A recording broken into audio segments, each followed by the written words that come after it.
Hi Fazeen. Hi Luna. So today we have a very special guest from Norway. So these couple have met in India Okay. and they moved to Norway. Okay. So they are Rizwan and Ibrija. All right. Then let's invite Ibrija and Rizwan for a quick chat with them. Yeah, sure. Yes. Hello Ibrija. Hello. Hi. Hello. Hi Rizwan. Hello.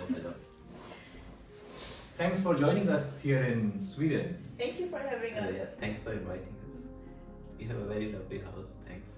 Thank you very much. Thank you. Ibrija and Rizwan, we would like to know about your story. Both of us, we have come from Norway today, and we have moved first to Norway and Sweden, and we both have done our studies in NIT Allahabad in India, and then worked in Maruti for some years, and then I moved to Sweden, he moved to Norway for our education, for our master studies basically, Okay. and now both of us are settled in Norway, in Oslo. Oh, that's nice. That's interesting. So what initially inspired you to move from India to Nordics? So, like for both of us, I can say like it was mostly education, and for me, the choice of Norway was because while doing my bachelor's back in India, when I was working on my bachelor thesis, mostly I was working on topics and reading papers, and most of those papers they were from one particular university in Norway and from one particular research group. And then I was like, okay, I want to do a master's, and I would like to do a master's from this university with this group, with this specialization. So Okay. it is quite strange, but I knew the name of the university and the city first before knowing it was in Norway. So, Okay. so it was only after getting the admit I realized, okay, this is Norway, and then like, okay, now I have to move to Norway. So yeah, so I it see. was a bit of the opposite order, but it was. I think it turned out all right. Yeah. So that's his part of the story. And how about you? Yeah, I think I agree with you. I think education is, of course, a very important tool. And also, I would say that our parents inspired us, both of us. I think both of us, we have very supportive parents. And especially for me, I come from Assam. So I think it's very important that my parents supported me to really chase my dreams and come here. So that was also one of the biggest inspiration. Okay. Yeah. That's That's really interesting to know. So, what I understand that you both you moved. One of you moved to Norway, the other one moved to Sweden. But prior to that, you were together. So now you are again back together in Norway. So what basically motivated you to move from Sweden and settle down in Norway eventually? I think we both got our kind of dream jobs in Norway. So that made us to think that we should settle in Norway. And that luckily happened at the same time that we got the jobs that we wanted. So we wanted to work, or we got the job where we wanted to really contribute, and the technology that we wanted to really develop. So that happened, like I said, fortunately at the same time. So we grabbed that opportunity and moved to Oslo then. Okay. With that, I have a question about. It interests me. What exactly is the kind of work that you are doing, both of you in Norway? Tell us a little more about your work, basically. Yeah, I can start. I work as a technology specialist in the field of batteries. So, and I work specifically with lithium and battery recycling, which is very relevant in Norway. Okay. And as part of my job, I get to travel a lot and meeting new people, new stakeholders. And I really enjoy that because I think I'm a social person, at least that's what I think. Of course you are, and we know that. So I think I have traveled to more than 20 countries for my job, and that is something I really enjoy as part of Wow, it. that's really nice. 20 countries so far already. Yeah. Yeah. So what's your part of the story? Yeah, so my job, I work as a researcher, and in my team, we work on technologies related to hydrogen that might become a future service to kind of like accelerate this energy transition. Hydrogen as a fuel. Yeah, Okay. basically like hydrogen as a fuel, or hydrogen as also kind of like a molecule for production of different kind of like chemicals, for example, fertilizers industry, because yeah, that is also kind of important so that we change the way we are kind of like using energy, or because the way we are doing it now, it has to change if we want to go to a greener future. Of course. Yeah. So that is the part that excites me the most about the job, the opportunities, the impact. So that's that kind of like something that motivates me to go to office every day, and I like that, and that is happening in Norway, and that's why we like being in Norway, and we are living there now.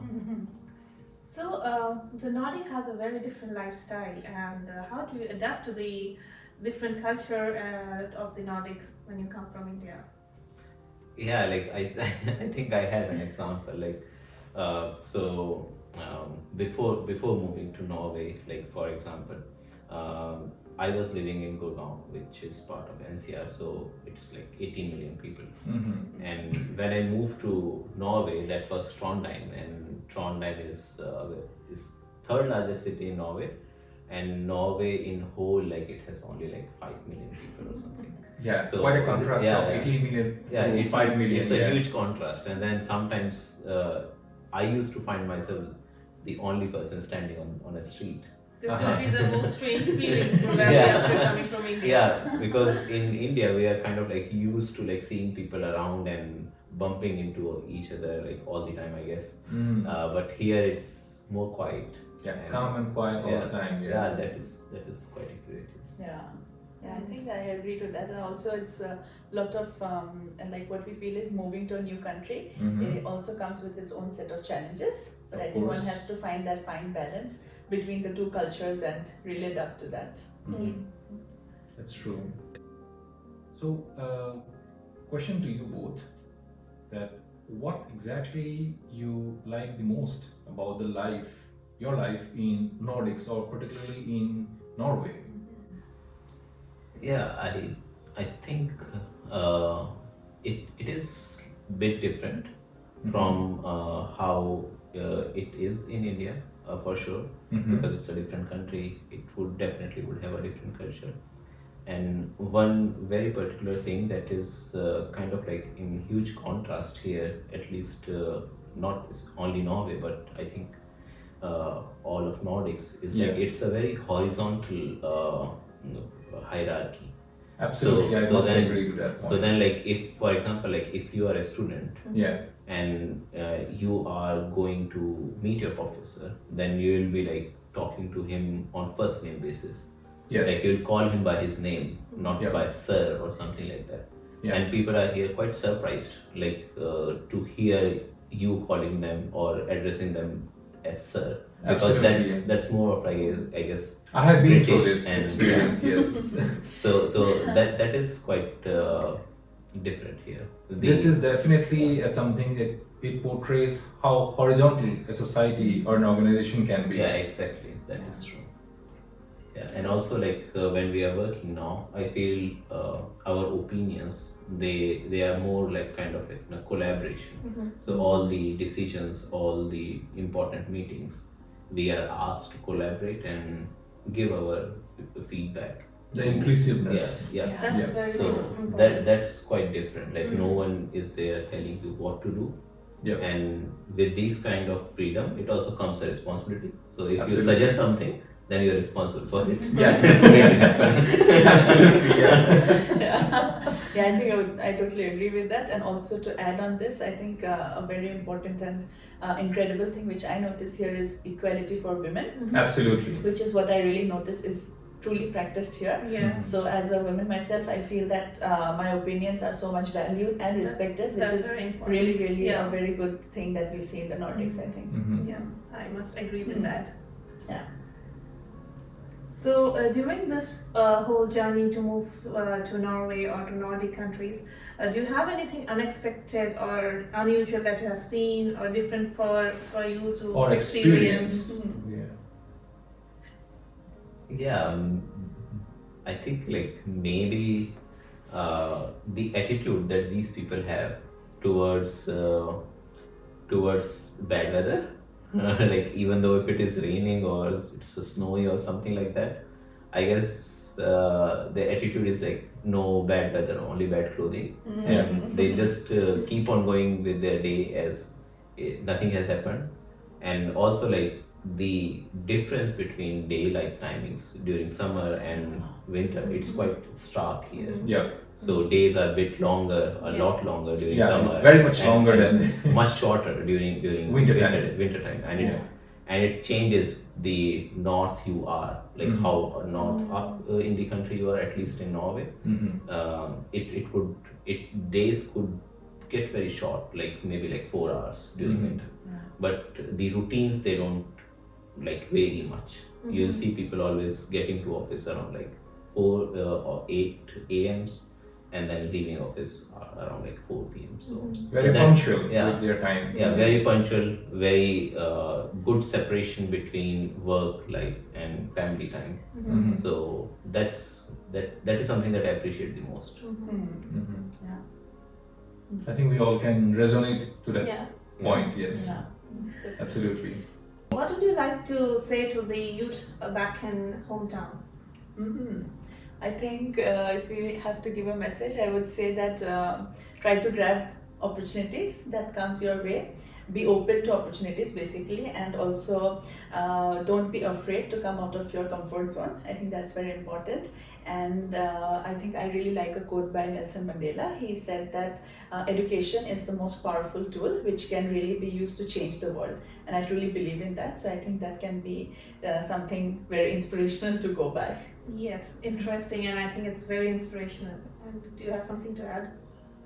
I think you covered most of it. Also, like I guess if you never try something that you have been thinking about, then I think you will never know what could have come out of it. So definitely, like if you are young, you have energy. I think it is the best time of your life to take risks and see what comes out of it. Absolutely. Absolutely. So today what we have seen that we have a very inspirational couple from India who did their education in India and then worked together for a while in India and eventually moved to